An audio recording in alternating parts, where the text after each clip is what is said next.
আমি এখন ভালগ্রামের এসেছি বিশেষ প্রয়োজনে।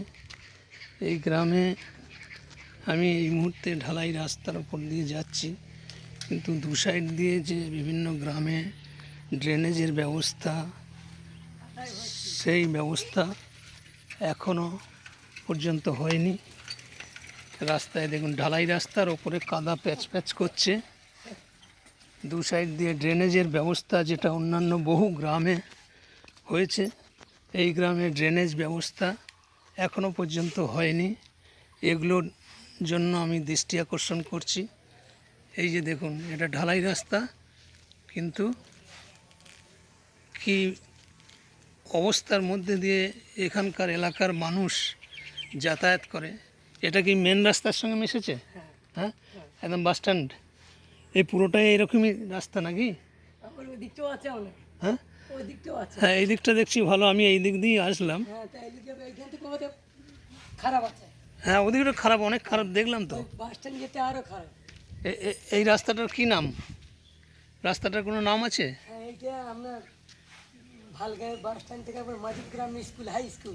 এইটা মাঝিগ্রাম যাওয়ার রাস্তা, তার মানে তো এটা মেন রাস্তায় পড়বে। পাথর দিয়ে দিয়েছে, হ্যাঁ, ছোট পাথরও দিয়ে দিয়েছে। হ্যাঁ, খালি এই বর্ষা বলে ওটা পিচ হলো। আচ্ছা, আপনার নামটা বলুন। বিজয় মালিক। বিজয় মালিক। বিজয় মালিক। আচ্ছা, আপনি এই গ্রামেরই নাগরিক? আচ্ছা আচ্ছা। তো গ্রামের আরও যে সমস্ত রাস্তা আছে, কি এরকম ঢালাই হয়েছে? সব জায়গা হয় না, এখনো হয়নি, না। হতে বাকি আছে। সব জায়গা হয়। আর ড্রেনেজ সিস্টেমও সেভাবে এখনো হয়নি। এই তো দেখুন এই তো কি অবস্থা। আমি তো চাইছি রাস্তা হোক। হ্যাঁ, ওই সেই জন্যই আমি একটা ছবিটা নিচ্ছি আর কি। রাস্তা হোক চাইছি তো। আর একটু ভিতরে যেতে পারলে ভালো হতো ছবিটা। চাইছি রাস্তা। কিন্তু রাস্তার গন্ডগোল একটা নিয়ে হয়ে যাবে। এই বিস্তীর্ণ টোটাল রাস্তা এরকম ঢালাই হয়েছে, মাঝখানে দেখা যাচ্ছে, কিন্তু চারিদিকে ড্রেনেজ ব্যবস্থা না থাকার জন্যে এই রাস্তার এই বেহাল অবস্থা। এটা কোন পাড়া? ভালগ্রাম পশ্চিম পাড়া। এইটাই মাঝিগ্রামে গিয়ে মিশছে। আপনার নাম? আমার নাম অরুণ সামন্ত। অরুণ সামন্ত। মানে কাজকর্ম কি করা হয়? রান্না। ও, রান্নার। আচ্ছা, চাষবাস আছে, রান্না। আচ্ছা আচ্ছা, ধন্যবাদ। হুম, ঠিক আছে। আমার বাড়ি হচ্ছে পুটসুরি। হ্যাঁ, দেনুর পুটসুরি। এখানে ওই যে রাজেন্দ্র কুমার পাঁজা আছে না, ওনার বাড়িতে এসছি। উনি আমার মেসোমশাই হয়। তো আমার নিজস্ব একটা চ্যানেল আছে, ইউটিউব চ্যানেল। তো সেই ইউটিউব চ্যানেলে মাধ্যমে এই যে রাস্তাঘাটের দীর্ঘদিন ধরে এটা হয়ে আছে। দীর্ঘদিন এই অবস্থা, মানে দুটো বর্ষা হয়ে গেল। একটা কন্ট্রাক্টর হচ্ছে দেখুন এই ফুলের জন্য। আমরা জেলা পরিষদে স্যাংশন করা আছে, রাস্তাটা চেপে দিচ্ছে। যাই হোক, সেটা রাজনৈতিক ব্যাপারে আমি আলোচনা করতে চাই না, কারণ আমি ইউটিউব চ্যানেল করেছি, তো আমাকে রাজনীতির ব্যাপারে গেলে হবে না। যেখানে সমস্যা আছে, রাস্তাঘাট খারাপ আছে, এই যে ড্রেনেজ ব্যবস্থা এখনও পর্যন্ত হয়নি, যার জন্যই এই রাস্তাটা খারাপ হওয়ার কারণ। অন্যান্য গ্রামে যেমন রাস্তা। না না না, আমি একজন সাধারণ পাবলিক। আমি এখানে এসেছি, আমার আত্মীয় বাড়িতে এসেছি। তো এইটা একটু হাইলাইট করব, যদি সরকারের দৃষ্টি আকর্ষণ হয় আর কি। হ্যাঁ, সেই জন্যই এটা তো হয়ে আছে। এটা বর্ষাগুলো এখন ইয়ে হয়েছে। হ্যাঁ, করে দেন, হাইলাইট করুন। এটা বিষয়টা। কাদের বাড়ি এসছেন? এই যে রাজেন্দ্র কুমার পাঁজা। রাজেন্দ্র বাজার। হ্যাঁ, আমার মেসোমশাই না। ও আচ্ছা। ধন্যবাদ। আমার বাড়ি পুটসুরি। ও আচ্ছা। একটু বলুন না আপনি, নামটা একটু বলুন। এটা কালকে দেখতে পাবেন, মানে আজকে তো আমি নিচ্ছি। আপনার নাম? আমার নাম পরিমল গোস্বামী। আচ্ছা, আমি একজন প্রাক্তন শিক্ষক। প্রাক্তন শিক্ষক, খুব ভালো। মাঝিগ্রাম হাই স্কুলে হ্যাঁ, আসুন একটু। আমি দীর্ঘদিন শিক্ষকতা করেছি। ও, এই রাস্তা থেকে আমি জুতো হাতে করে, হ্যাঁ, বগলে ছাতা নিয়ে মাঝিগ্রাম পর্যন্ত খুব ক্লেশের সঙ্গে যাওয়া আসা করেছি। আচ্ছা, ছেলেদের যন্ত্রণা আমি নিজের চোখে দেখেছি।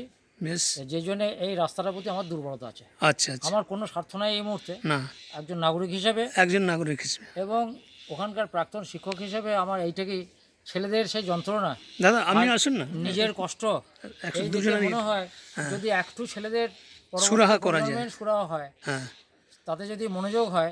এখনো পর্যন্ত আমি গিয়ে দেখি যে একটা রাস্তা ইট সরে গেছে, আমি ইটটাকে সেই খালটা আবার বুঝিয়ে দিই। হ্যাঁ, মানে রাস্তার প্রতি এমন আমার দুর্বলতা জমে গেছে, অন্য রাস্তার প্রতি আমার নাই।